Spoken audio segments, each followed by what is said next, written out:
Tát sơ phát tâm, Hỡi Bồ Tát sơ phát tâm, trần thì dần phát danh ngọc vui. trần thì dần phát danh ngọc vui. Sinh năm 1938, Sinh năm 1938, hiền cư ngụ hiện cư ngụ tại số nhà X52, tại số nhà X52, đường Hoàng Cầm, đường Hoàng Cầm, phường Phú Tài, phường Phú Tài, thành phố Phan Thiết, tỉnh Bình Thuận, thành phố Phan Thiết, tỉnh Bình Thuận. nước Việt Nam cõi Nam Diêm Phù Đề. Nước Việt Nam cõi Nam Diêm Phù Đề. Đức Phật đã dạy, Đức Phật đã dạy, được vãng sanh cực lạc được vãng sanh cực lạc thì không bao giờ thì không bao giờ trở lại địa vị phàm phu, trở lại địa vị phàm phu, mang thân xác ngũ ẩn nữa. mang thân xác ngũ uẩn nữa. Do đó gọi là bất thối chuyển. Do đó gọi là bất thối chuyển. Từ đó tu tập Từ đó tu tập cho đến khi đắc quả vị Phật. cho đến khi đắc quả vị Phật. Bởi vậy mà ta, Bởi vậy mà ta, Thích Ca Mâu Ni Thế Tôn, Thích Ca Mâu Ni Thế Tôn, hôm nay trân trọng xác quyết rằng hôm nay trân trọng xác quyết rằng vãng sanh đồng ý nghĩa với thành Phật. vãng sanh đồng ý nghĩa với thành Phật.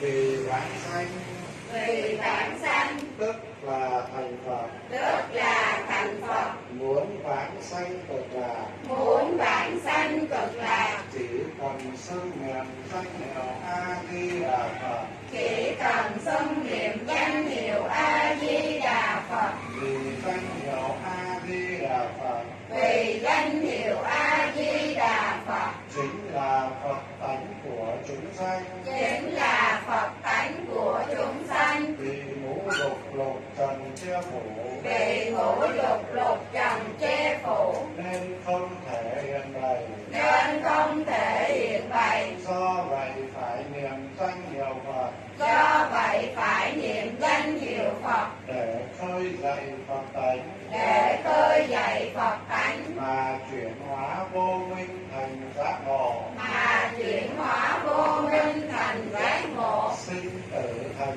niết bàn. sinh tử thành niết bàn. Chỉ trong một niệm, Chỉ trong một niệm, khi rời bỏ báo thân này, khi rời bỏ báo thân này, muốn được như vậy, muốn được như vậy, Bồ Tát sơ phát tâm, Bồ Tát sơ phát tâm, trần thì dần phát danh ngọc vui. trần thị dần phát danh ngọc vui. Hãy một lòng tin nhận lời dạy của Đức Phật. Hãy một lòng tin nhận lời dạy của Đức Phật. Hãy nhớ kỹ lời dạy của Đức Phật. Hãy nhớ kỹ lời dạy của Đức Phật.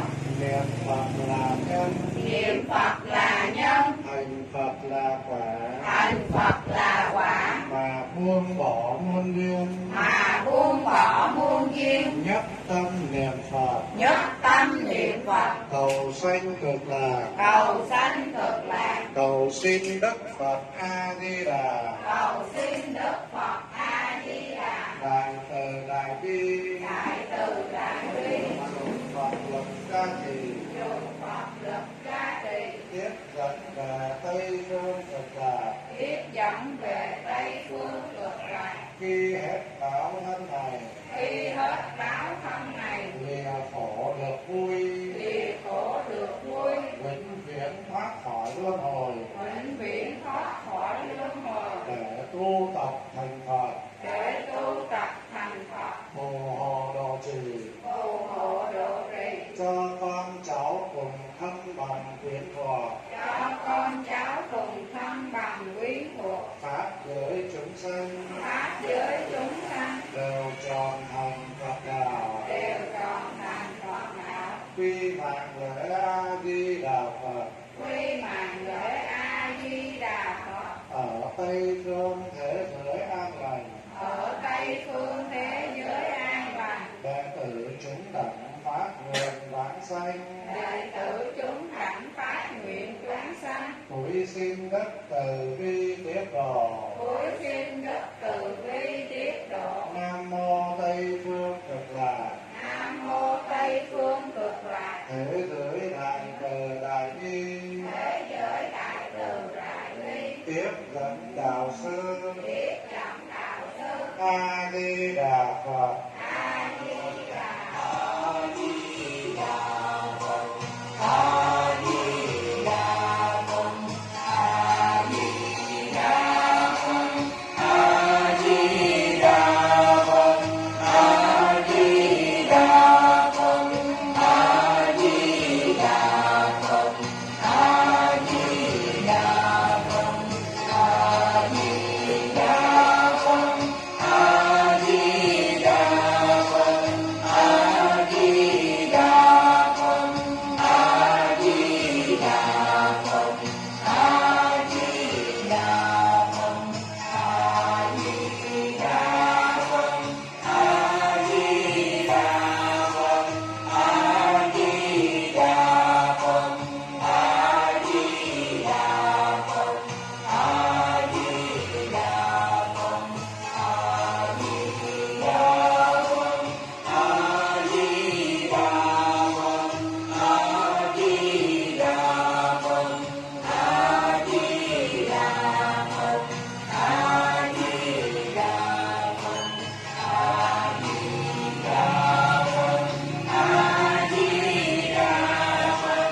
A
A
Di Đà Phật, A Di Đà Phật, A Di Đà Phật, A Di Đà Phật, A Di Đà Phật, A Di Đà Phật, A Di Đà Phật, A Di Đà Phật, A Di Đà Phật, A Di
Đà Phật, A Di Đà Phật, A Di Đà Phật, A Di Đà Phật, A Di Đà Phật, A Di Đà Phật, A Di Đà Phật, A Di Đà Phật, A Di Đà Phật, A Di Đà Phật.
ดาอาดีดาอาดีดาอาดีดาอาดีดาอาดีดา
số nhà tại số nhà X52 X52 đường Hoàng Thành, đường Hoàng Cầm, phường Phú Tài, phường Phú Tài, thành phố Phan Thiết, tỉnh Bình Thuận, thành phố Phan Thiết, tỉnh Bình Thuận. nước Việt Nam cõi Nam Diêm Phù Đề, Nước Việt Nam cõi Nam Diêm Phù Đề, nghiệp chướng tiêu trừ, nghiệp chướng tiêu trừ, phước huệ tăng trưởng, phước huệ tăng trưởng, cởi bỏ án ghét, cởi bỏ oán kết, quy y tam bảo, quy y tam bảo, nhất tâm niệm Phật, nhất tâm niệm Phật, cầu sanh cực lạc, cầu sanh cực lạc, địa khổ được vui, địa khổ được vui, vĩnh viễn thoát khỏi luân hồi.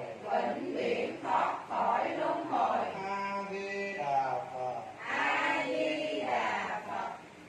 Nguyện đem công đức này Nguyện đem công đức này trang nghiêm Phật tịnh độ, trang nghiêm Phật tịnh độ, hồi hướng cho Bồ Tát Sơ Phát Tâm, hồi hướng cho Bồ Tát Sơ Phát Tâm, trần thì thần pháp danh ngọc vui, thần thì trần phát danh ngọc vui, nghiệp chướng tiêu trừ, nghiệp chướng tiêu trừ, phước huệ tăng trưởng, phước huệ tăng trưởng, cởi bỏ án ghét, cởi bỏ oán kết, nhất tâm niệm Phật, nhất tâm niệm Phật, cầu sanh cực lạc, cầu sanh cực lạc, cầu xin Đức Phật A Di Đà, cầu xin Đức Phật A Di Đà, đại từ đại bi, đại từ đại bi, phóng quang tiếp dẫn, phóng quang tiếp dẫn, về Tây phương cực lạc, về Tây phương cực lạc, khi hết báo thân này, khi hết báo thân này, để tu tập thành Phật, để tu tập thành Phật, phù hộ độ trì, phù hộ độ trì, cho con cháu cùng thân bằng quyến thuộc, cho con cháu cùng thân bằng quyến thuộc, pháp giới chúng sanh, pháp giới chúng sanh đều tròn thành Phật đạo. đều tròn thành Phật đạo. A Di Đà Phật. A Di Đà Phật. Nguyện đem công đức này Nguyện đem công đức này trang nghiêm Phật tịnh độ, trang nghiêm Phật tịnh độ, cầu nguyện Đức Phật A Di Đà, cầu nguyện Đức Phật A Di Đà, cùng chư Phật mười phương, cùng chư Phật mười phương, chư Bồ Tát thánh chúng, chư Bồ Tát thánh chúng, phù hộ độ trì, phù hộ độ trì, cho Bồ Tát Sơ Phát Tâm, cho Bồ Tát Sơ Phát Tâm, trần thị dần pháp danh ngọc vui, trần thị dần pháp danh ngọc vui, nghiệp chướng tiêu trừ, nghiệp chướng tiêu trừ, phước huệ tăng trưởng, phước huệ tăng trưởng, giữ vững chánh niệm niệm Phật, giữ vững chánh niệm niệm Phật, đến hơi thở cuối cùng, đến hơi thở cuối cùng, khi hết báo thân này, khi hết báo thân này, để được về ngay Tây phương cực lạc, để được về ngay Tây phương cực lạc, thành Phật ngay trong một đời. thành Phật ngay trong một đời. A Di Đà Phật. A Di Đà Phật.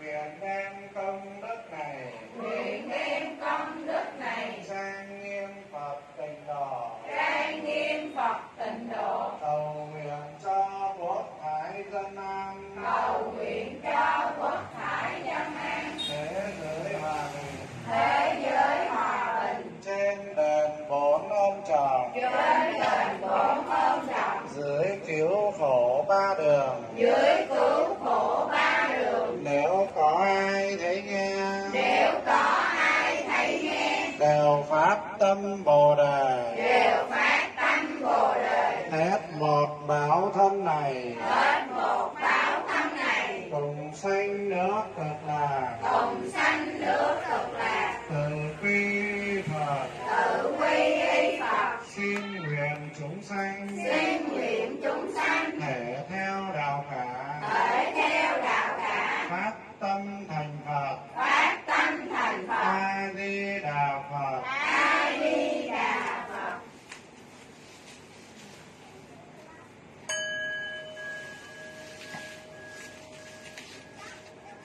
từ quy pháp, từ bi y pháp, xin nguyện chúng sanh, xin nguyện chúng sanh hiểu rõ kinh tạng, hiểu rõ kinh tạng, niệm Phật là nhân, niệm Phật là nhân, thành Phật là quả, thành Phật là quả, chuyên tâm niệm Phật, chuyên tâm niệm Phật, trí huệ như biển, trí huệ như biển. A Di Đà Phật. A Di Đà Phật.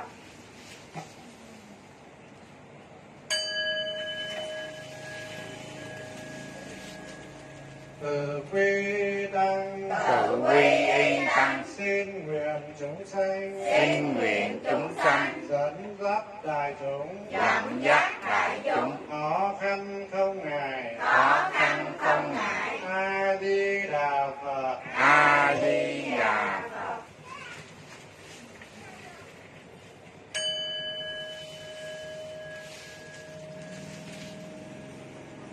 Hòa Nam thánh chúng, A Di Đà Phật. Hòa Nam thánh chúng, A Di Đà Phật.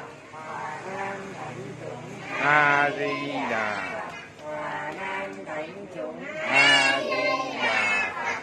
Hòa Nam thánh chúng. A Di Đà Phật.